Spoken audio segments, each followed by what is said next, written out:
બોલ્યો તો ભાઈ મને આમંત્રણ આપવા કોણ આવ્યું હતું? શું નામ તમારું? હું તો ઓળખતો નથી ને.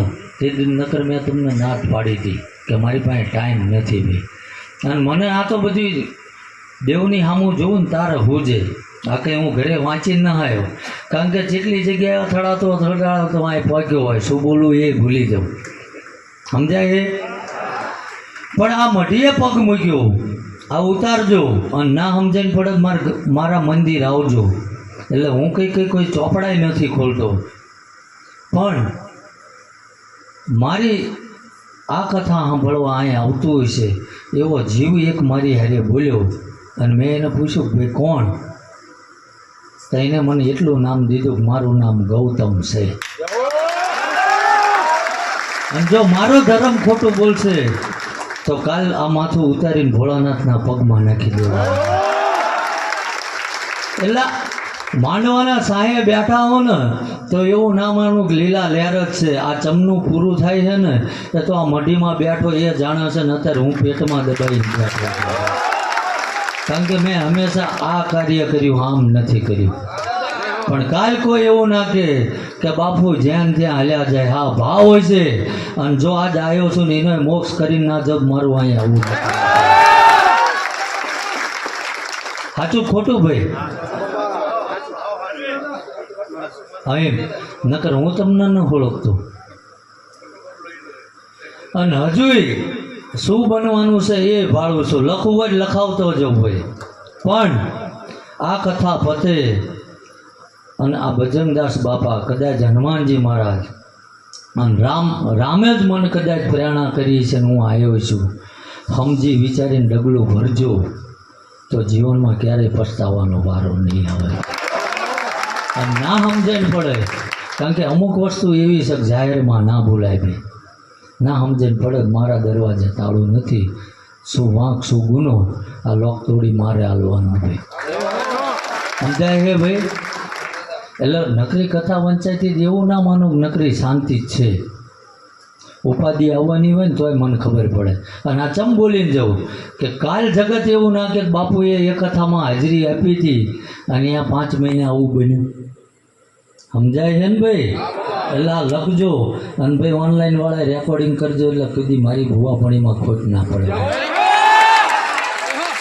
પણ જો કીધેલા માર્ગે હાલશો, કારણ કે આમનું કામ રહ્યું ને, આમને તો જ્ઞાન છે અને જ્ઞાનથી પીરસીને એમને સમજો કે હાઈવે રોડ મળ્યો છે. બેની મંજિલ એક છે, પણ મારે જંગલમાંથી પસાર થવાનું. કારણ કે હું માધ્યમ બન્યો છું ભુવાના દ્વારા, કે જે રસ્તો ભટકી ગયા છે, જેને જ્ઞાન નથી, જે નશાના માર્ગે જતા રહ્યા છે, ખરાબ પ્રવૃત્તિમાં જતા રહ્યા છે, એ આ કથા સાંભળવાથી સીધા નકરા ના થાય. આમાંય થશે 5-25 થશે, પણ અમુકને દેવે હડફેટમાં લે તો રાગે આવે. પછી એ કંઈ અહીં બેહીને અહીં ફાળી ઉઠીને ધૂણત રૂપાળા ના લાગે. એમને આ ડિગ્રી કરી છે, એમની પાસે જ્ઞાન છે. સમજાય છે ને? અને મારે જે અહીં બેહીને આ વાંચવા ના બેહાય.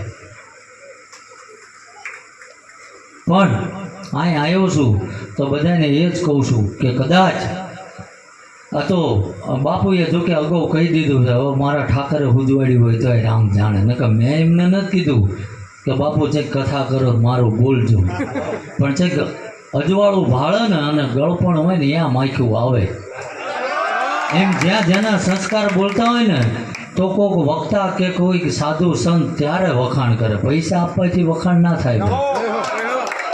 અને મારા દેવના ધરતી ઉપર કામ થાય બોલે છે ભલામણા, કે જ્યાં જ્યાં લોકો હિસકા મારીને મથી ગયા ને ત્યાં એને જમણા પગની પાટું મારીને બાયણા તોડી નાખ્યા. તારે આ બોલાય. અને કદાચ જગત એવું કહેતું હોય કે ભાઈ ઠીક છે, આ તો બધી માણસ વાંય ફરસન થાય, કે કદાચ મેલી વિદ્યા છે, તંત્ર મંત્ર છે. તો જો મેલી વિદ્યા જાણતો હોય, હું તંત્ર મંત્ર શીખેલો હોય, તો 500 રૂપિયામાં કોકના ઘરે મજૂરીએ હું કામ જઉં છું. ધારું તો ગમે એના ઘરે એક નાળિયેર હુકું વાળું ને તો કલાકના 1000 રૂપિયા પાડું કે ના પાડું. પણ ધર્મ વેચે ને એ આ વિક્રમસિંહના દીકરાએ મને નથી શીખવાડ્યું. અને કદાચ ગમે એટલું માનપાન આપીને મને બોલાવશે ને જે સત્ય હશે એ બોલવાની મારામાં તેવડ છે. કારણ કે હું કોઈ પદને પ્રતિષ્ઠા માટે નથી આવ્યો ભાઈ. હું તો બધાને કહું છું મન આમંત્રણ આપો, મન સહન કરી શકો તો બોલાવજો. બાકી મન પહેરાવો હાર નહીં લાવો ચાલશે, પણ મારા શબ્દો રહ્યા ને એ બધાએ માથું ફોડી નાખે એવા આવશે. ભાઈ એવું ના કહેતા બાપુને બોલાવીને આ શું કરાવરાય. કારણ કે મને એવી ખોટી વાહ કરતા ના આવડતી, પણ રસ્તો બતાવાય.